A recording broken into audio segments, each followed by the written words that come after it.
Welcome back to the Conscious Entrepreneur Podcast. I'm Alex Raymond, and today we have a really fun conversation ahead with someone who's making a tremendous impact in the wellness industry. Our guest is Anna Gudmundson, and she is the CEO and co-founder of Sensate, a company that's really transforming how we manage stress and anxiety by blending cutting-edge technology with ancient wisdom. Many of you might remember Anna from the 2023 Conscious Entrepreneur Summit, where she spoke on the consciousness of money. Today, we're going even further into that conversation, discussing how Sensate is addressing the global stress crisis and also why Anna has chosen crowdfunding as a key part of the company's growth. For Anna, as you'll hear, crowdfunding is more than just raising capital. Her strategy is to tap into a community of passionate users and investors who believe in her mission. And by giving customers and everyday people a chance to invest, she's inviting them to become a part of Sensate's success story. I've personally used Sensate, and so have many of our Conscious Entrepreneur team with amazing results. So I'm so glad that Anna is joining us today. Let's dive in. Hey, Anna, great to see you. Thanks so much for joining us on the Conscious Entrepreneur Podcast. Mutual. Delighted to be here.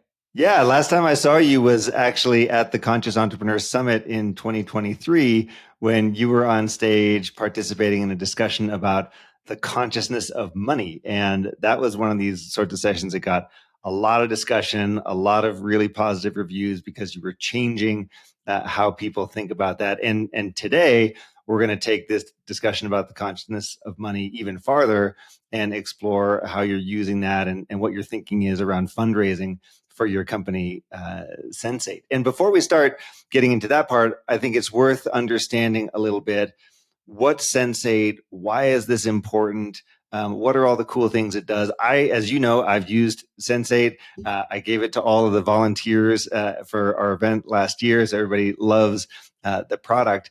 But why don't we just talk about what this is, why it matters, and what people can expect once they have this kind of device. Yeah, thank you. So it's a product that taps into the primal part of the nervous system to help us calm and self-regulate. So it is a little hardware device that here's an older version that you put on your sternum and you put on your own headphones and start a session in an app. And so there is sound and music therapy. And then there is the infrasonic therapy in the chest area, and the frequencies are harmonized. And so what's fascinating to me actually is how effective this is for people who are using it.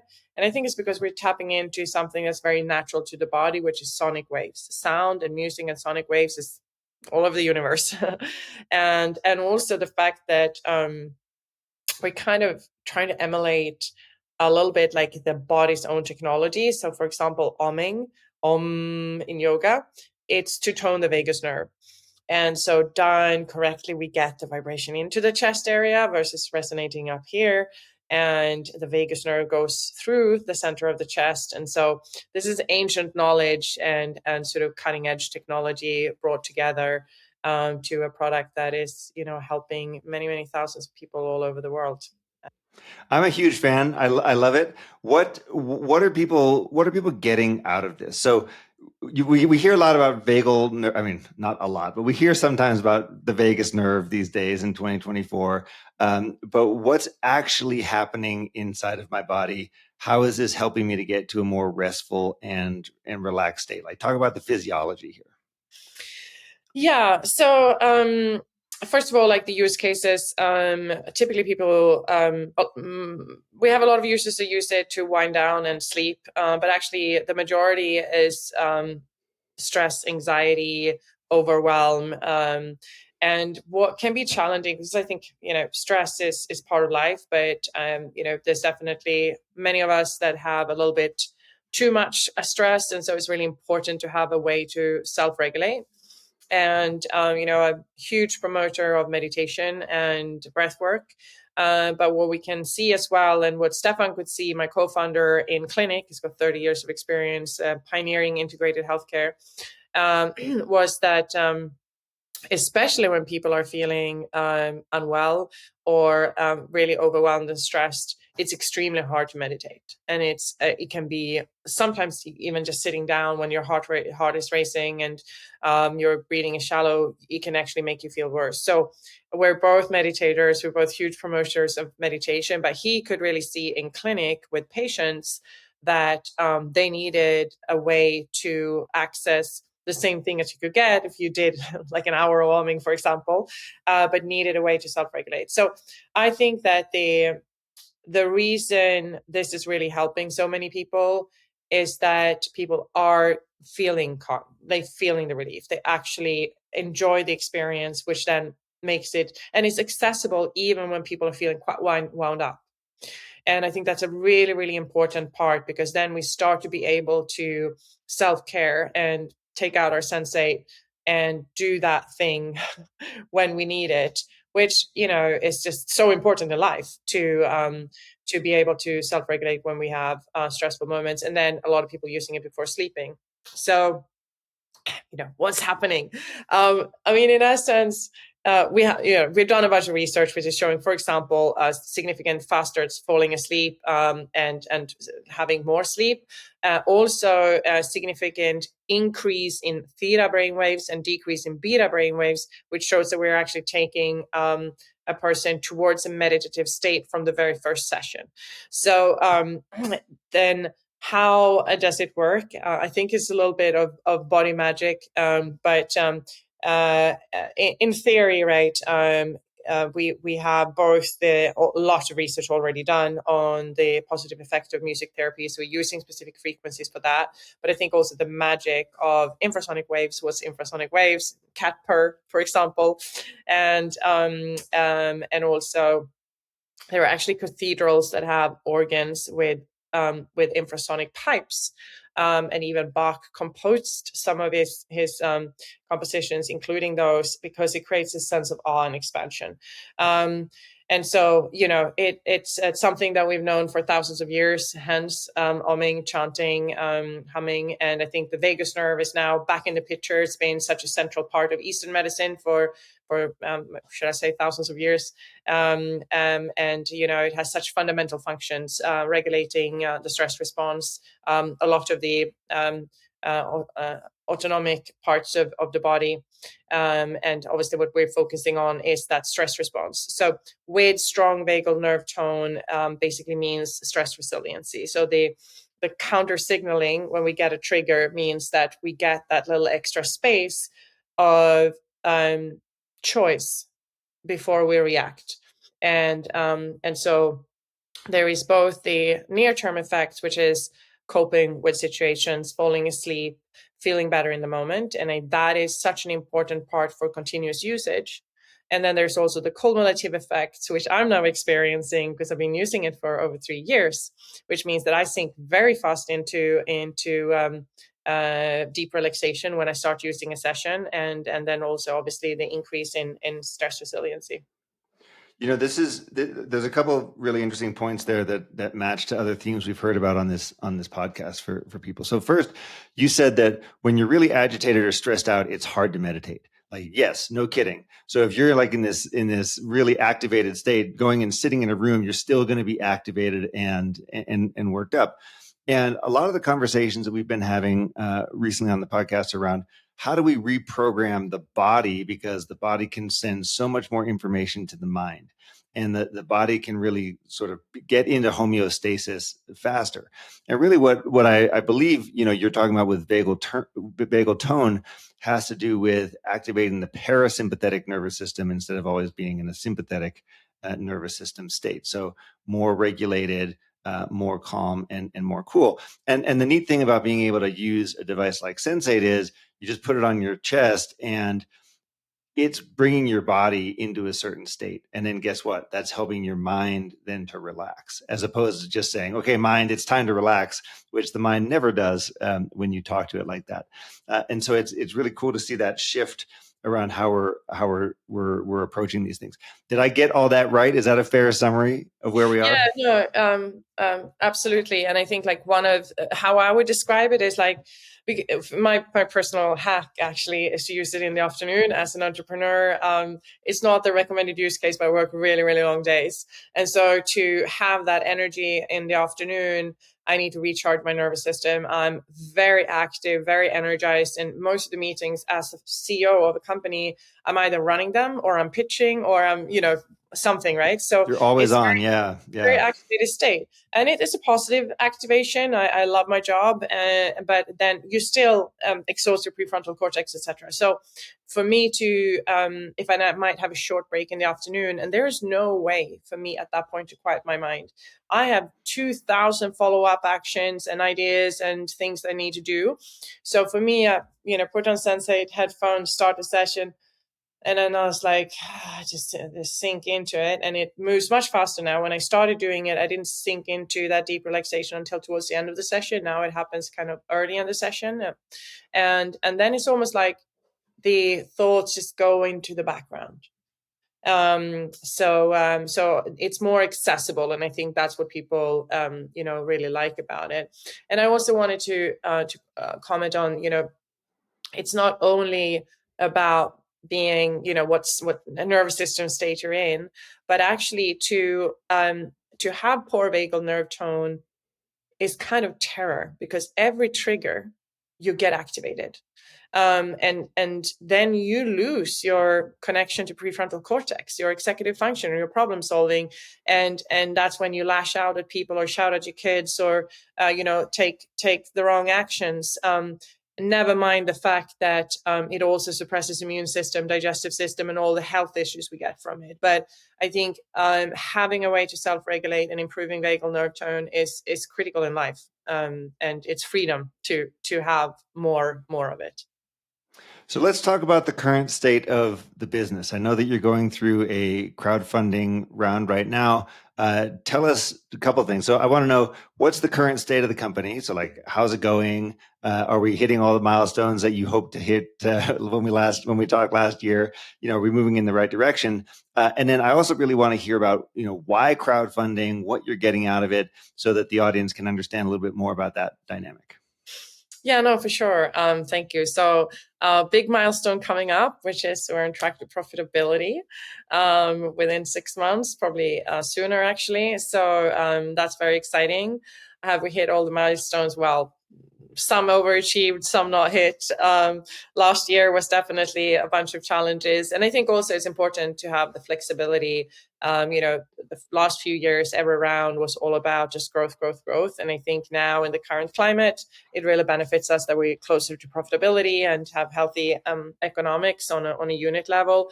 And that was a big pivot, like last year, just recognizing, that the capital market was changing.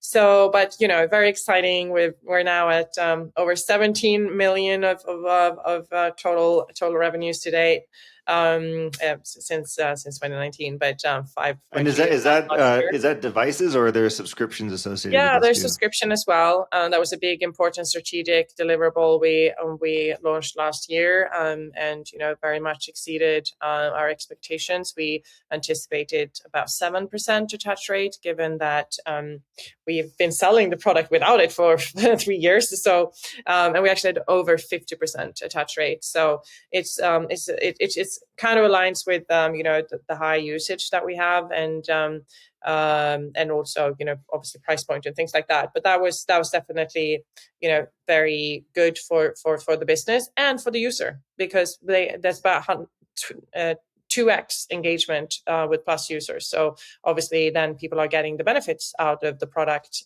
which is the most important thing. We're raising now a smaller round, 1.8 million, to get to profitability, because that's all we need to get to profitability.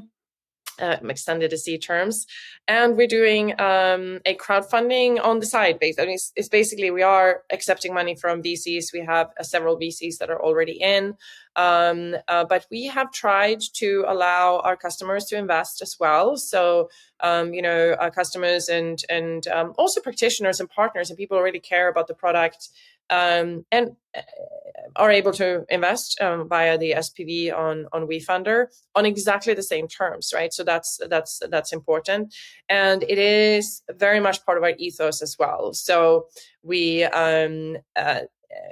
the nice thing about adding crowdfunding is that it obviously democratizes around. Typically at this stage when we're 18 million valuation, it is just larger investors that are able to participate, but this allows smaller investors to come in, and it really diversifies the cap table. So I have a little micro meditation, which is every investment that we receive, when I get to that email in my inbox, I stop and I read out like their name and a short affirmation, wishing them happiness, abundance, enlightenment, whatnot. It's a little different for each name, but it's such a lovely practice for me. It allows me to stop and connect with gratitude, send a bit of lack and abundance to the people who have invested. And it's like such a reflection as well of how, really so many names I can't pronounce, which is also just a testimony to how much it diversifies the investor base. Yeah, that's a lovely habit of going through that and acknowledging each person. And it actually reminds me of something that you said on stage when you were in Boulder for the Conscious Entrepreneur Summit. You said something like, hey, wouldn't it be so great when we're raising money or we're buying something or we're spending our own money, if along with the money we were simply saying, I love you and I want you to thrive. You remember that? Yeah, that's great. Like so that's basically what people are saying through WeFunder. So it must have really great energy around raising money in this way.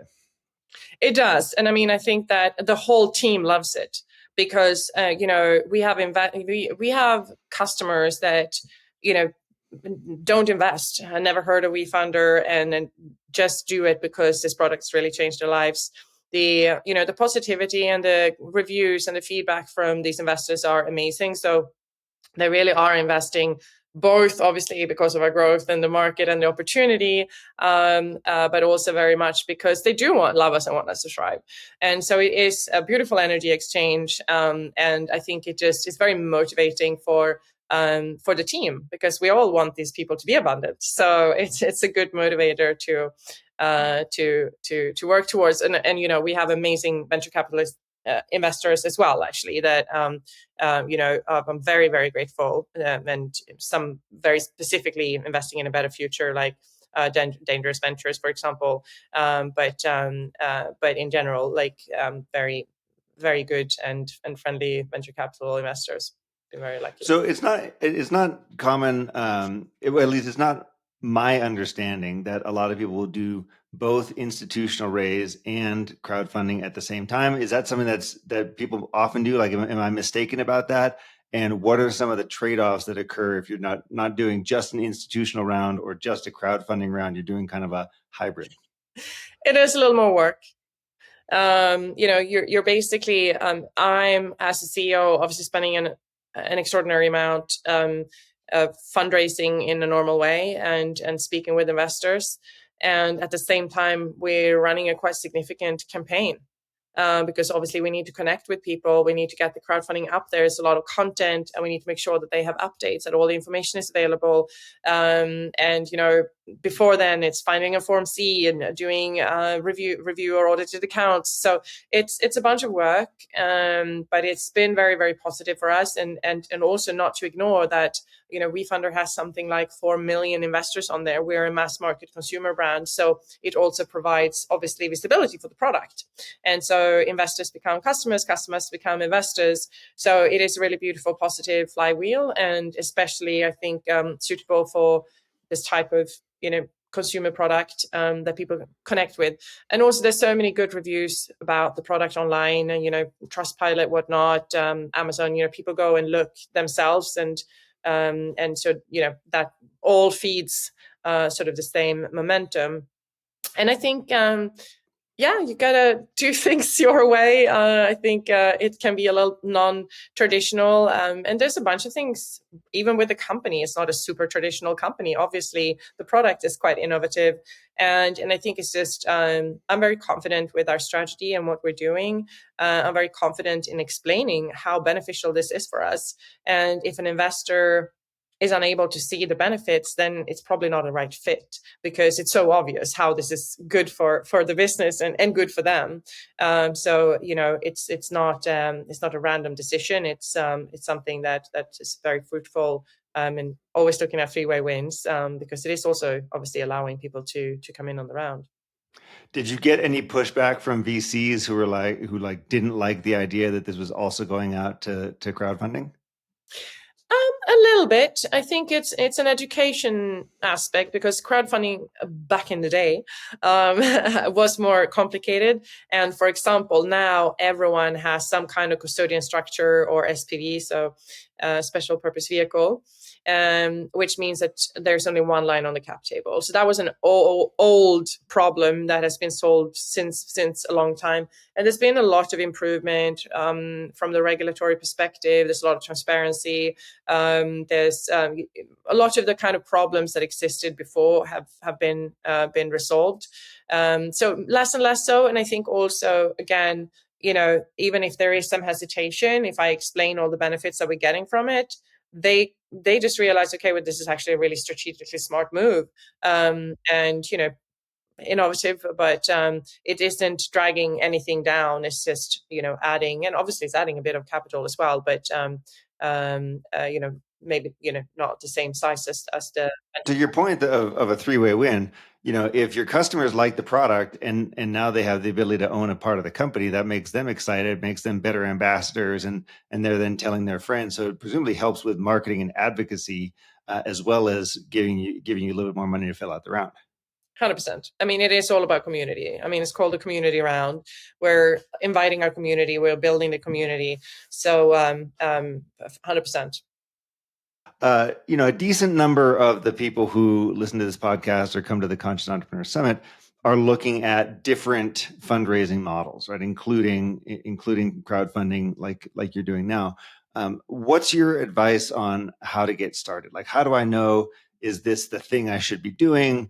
Which platform to use? How much to raise? How did you start to explore that? And I'm sure many people have asked you this question too, but how do you guide people through that? Yeah, I mean, it's the funding strategy is obviously one part. I think, just very briefly, in general terms, until a company is profitable, is always, what are the milestones we need to hit to raise the next round. And I think many founders don't enjoy having to shape their strategy so much around the funding. And I think it's a mindset shift really there, which is, they're taking risk, putting money and backing you. They're enabling you to deliver this miraculous product. So for me, I definitely have a lot of gratitude for the venture capital industry. And it doesn't mean that it can't change and improve. And I think it is evolving. I think there are a lot of different type of players, and I'm always engaged in the conversations about the macro. So that's a rabbit hole I'm not going to go down right now. But then, okay, so racing around, valuation is important. Then, that's quite easy mathematic of how much you're going to raise and for what percentage. And then obviously that gives you the valuation. And so if you're raising 1 million for 10%, then you're saying that your company is worth 10 million. And so how do you justify that valuation? Is it because of revenues? Is it because of IP? Is it because of users? And I think, that's very, very early on, but actually I've advised a bunch of very early founders, just kind of, it is actually quite easy equation, and it's not so much mysticism around the valuation in that sense. I mean, the valuation piece gets people all worked up, right? Like if there's one thing that ties an entrepreneur in knots, it's talking to them about his or her valuation, especially in advance of fundraising. And in my experience, and by the way, I would count myself as one of these people, entrepreneurs tend to make the mistake of under raising, right? They don't raise enough. They only raise enough to get to a certain set of milestones, and then they forget that everything takes longer and requires more effort than they expect. And then they're back at the well again 12 months later, 18 months later, whatever it is, instead of having truly brought in all the resources that they might have needed to succeed. Is that exacerbated by crowdfunding? Like, do crowdfunding scenarios respond more to like, hey, it's a small round and it closes quickly and that sort of thing? Or is it actually, do you see people raising the proper amount of capital that they're going to need for their company?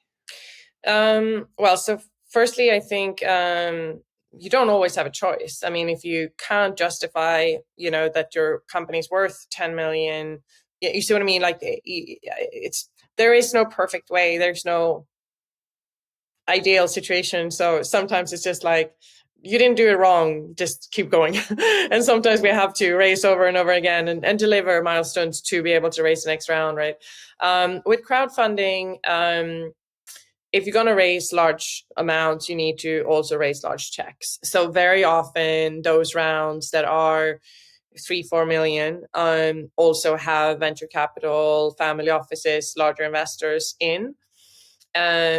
So if it's a pure community round, it's very important to drive traffic yourself. So if, for example, you got 100,000 Instagram followers, well, that's at least a starting point, or an email base. Then you're going to be able to drive some traffic, because the way the platforms work is that you get visibility on the platform, and the thing that everyone is out for is to be in an email. Okay, so WeFunder sends its own emails out that are like, here are the cool hot companies, you should check them out, and everyone wants to be on that list. Yeah, and it's the same for all platforms, right? Republic or whatnot. So so you need to understand what are the criteria for the platform you're on, and then make sure that you get to those. So, for example, you get an email, for example, when you raise the first 50K. So it's really important to hit that. Like, how are we going to get the first 50K?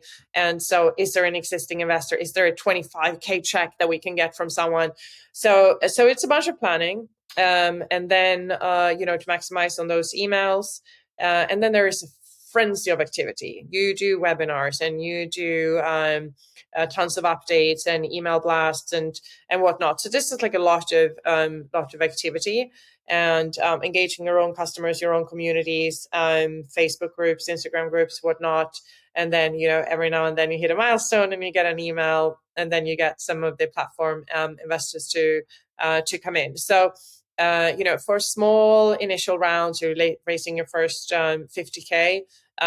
It's a little bit like a website. You put a website out on the internet, doesn't mean you sell a single thing because you have no traffic. It's a little bit similar to just put something up on a platform like WeFunder. Doesn't get any visibility if nothing's moving, and if it's just sitting there and no one's investing, then it doesn't get any traction. So yeah, it's a marketing campaign. It's planning. You can do ads, paid ads, and drive traffic, and then there's a cost of capital. Yeah, there's like whatever way to drive traffic, right? So technically, you don't really need a big budget, and there are some agencies that really work with startups that are a tiny budget just to get started. So this is definitely doable. For a larger campaign like ours, we there's budget involved. There are agencies that we've been working with at different stages. Now, because we've done this before, we're doing more in-house than the first time. But I also think that there are certain things, like our own marketing is our bread and butter. I need to be able to do that in-house. That's something that I will invest in our own know-how, building up, learning, testing. Doing a crowdfunding campaign is something we do once or twice. I don't want to learn by mistake. So that's when I think it's really worth paying for a good agency that have done it before. They have the template emails, they know all the criteria for the platforms, they know the tricks, they have the contacts. So it's one scenario where I think it's been really worthwhile to work with expert agencies for right, to learn from a pro. Don't make the mistakes yourself if you don't have to, if you have the ability to do so, find someone who's been through this before. They'll help you along the way. Got it. Okay. So I know this is not the first time that you've raised on WeFunder. Once you close out this 1.8 million that you're raising, how much will you have raised through that platform? Well, we're over 3 million in total now on the seed round terms. And then before that, we did a very early a rewards-based Indiegogo. So that was over 1 million actually, and that's how we launched the well, apart from the first batch ever when we developed the proper product, and that's how we got that out. Nice, very cool. Well, the WeFunder is in progress. It goes until November, you said? All right, great. We'll look forward to tracking that. As we wrap up here, I've got a question for you about kind of your journey as a CEO. And I know you've had multiple careers before Sensate, or multiple iterations of what you've been doing. I read an article where you said the thing that you're most proud of over the last few years is who you have become as a CEO and a leader. And that's obviously a major topic of discussion on this podcast. But tell us more about who is the current Anna versus the Anna from 3, 4, or 5 years ago. Right. Well, I think what I'm proud of is like the work I've done and the progress I've made. So yeah, I mean, personal development works. It works. I mean, I think, if it's something that I want, like start wherever you are at, it works. So, the practices, the coaching, the journaling, the meditation, all of that. I'm just so grateful to my younger self for investing in myself. And then I think, the recent years have been a lot about, so I think early on in my personal development and, spiritual growth, I think they were very separate. So it was like I was doing this or I was doing that. Now, recently, I feel like the ability to really, this is what conscious entrepreneurship is all about, right? So really using entrepreneurship as a spiritual growth path.